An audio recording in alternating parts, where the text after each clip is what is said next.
Good afternoon, dear children. Today we start with a new chapter under the theme of study of continents. We'll be starting with Antarctica, location, physical features, climate, natural vegetation, wildlife, and minerals. So we have a lot to learn in this chapter, and we start with it today. Here is a beautiful map of Antarctica for all of you. Here you can see the continent of Antarctica surrounded by oceans. But before we go into the details of the continent Antarctica, let us understand again as to why do we have this study of continents in our syllabus. We always used to study the continent because we wanted to know the location of the continent, the countries out there, the major physical features of the continent, and used to understand that how geography of a place is affecting the people who are living out there and the entire world. But here, nobody is living because it is a human free zone. So, now in this chapter, while we are studying this, we will analyze that why Antarctica is a human free zone. And secondly, we'll understand as to how the geography of Antarctica is affecting the entire planet. That is, the physical features, the climate, minerals, water bodies, and landforms, how are they all contributing to the entire planet?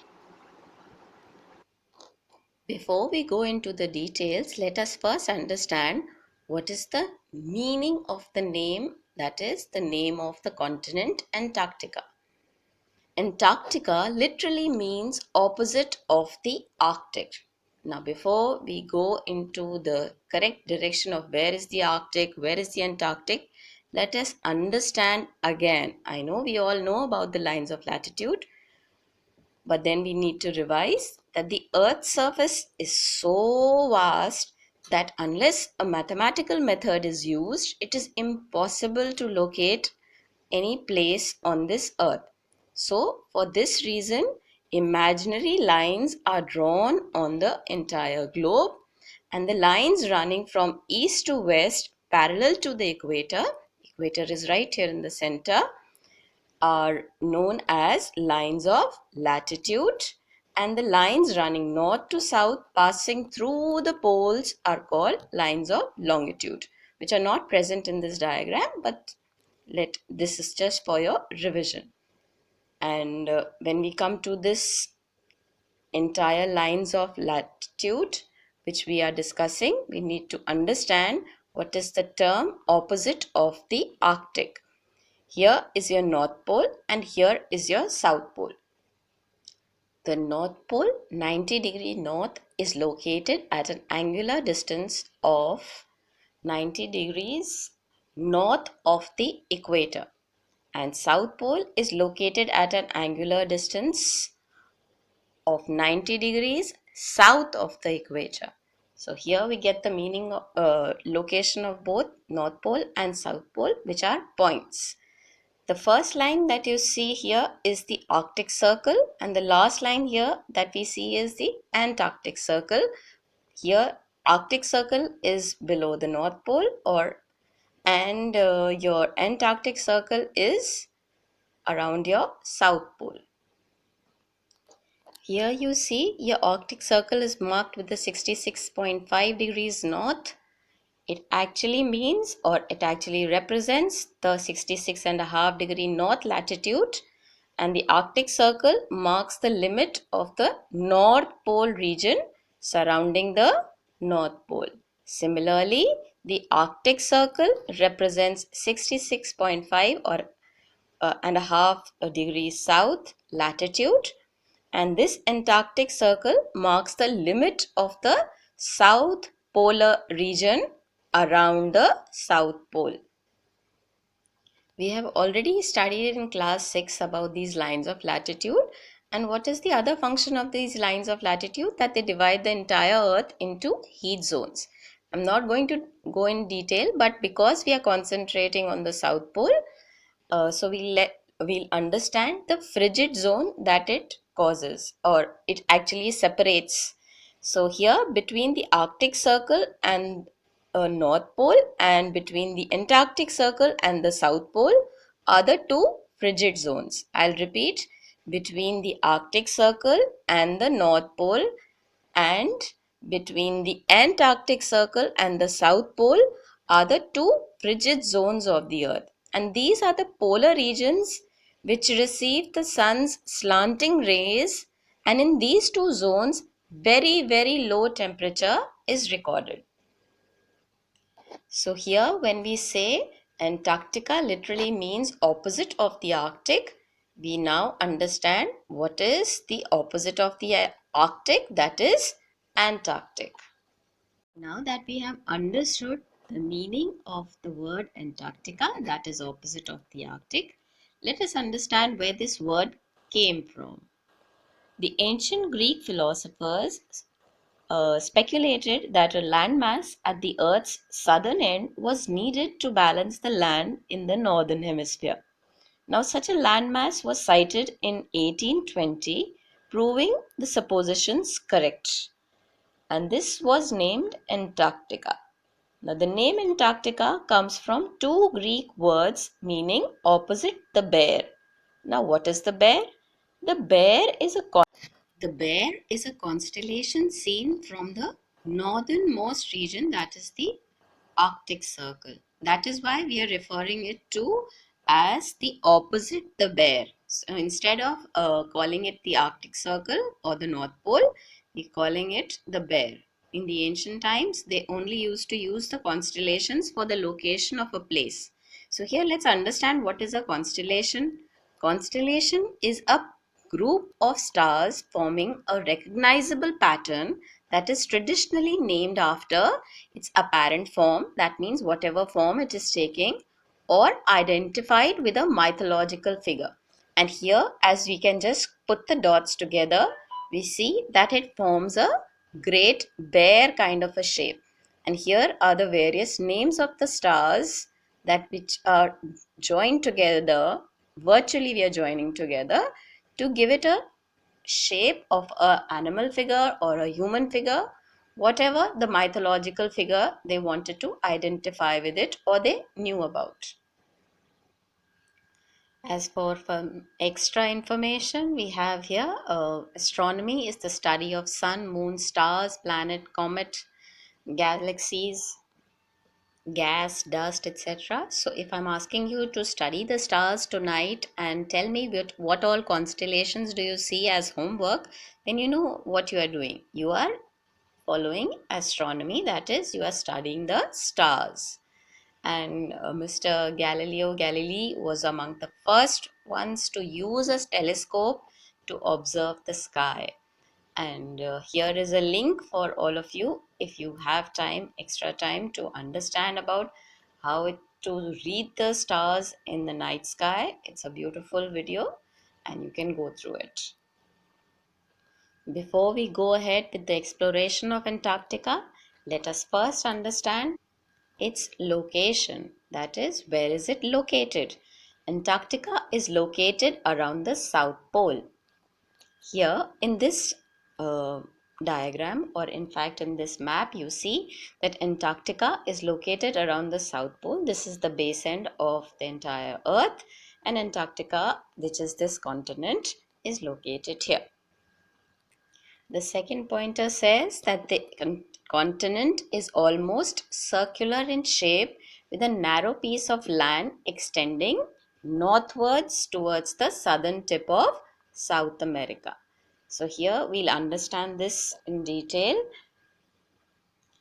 It is not a circle, almost circular, and it has a southern tip towards the South America. Now, where is South America? Here is the tapering end of South America that you see, and here is your Antarctica. In this map here, you see it very clearly. This is the tapering end of Antarctica, and here you have the tapering end of South America. We've done our South America in class 6, and we know that the last island out there is your Cape Horn, and in between the tapering end of Antarctica and South America, you have the water body, that is the Drake Passage, And here you can clearly see how well or how closely connected South America and Antarctica are. We'll be doing this in detail when we'll be talking about the Transantarctic Mountains in Antarctica. Moving ahead with the third most important point for the location, that it is surrounded by the Indian Ocean, Atlantic Ocean and the Pacific Ocean. Indian, Atlantic, Pacific. Clearly, it is surrounded by all the three oceans which are around the entire Antarctica. But the southern extremities of all these oceans, that is Atlantic, Indian and Pacific, together form the Southern Ocean. So here you see the Southern Ocean written, and in the previous map also we had seen it is only written Southern. Here in this map, as we go further into the lines of latitude, you see it is only surrounded by the Southern Ocean. But when we are talking in general terms, we need to understand that basically we have these three oceans, Atlantic, Indian and Pacific. The waters of these are forming the Southern Ocean, which is there along the Antarctica as a continent. So by now we have understood these three basic points. It is located in the South Pole.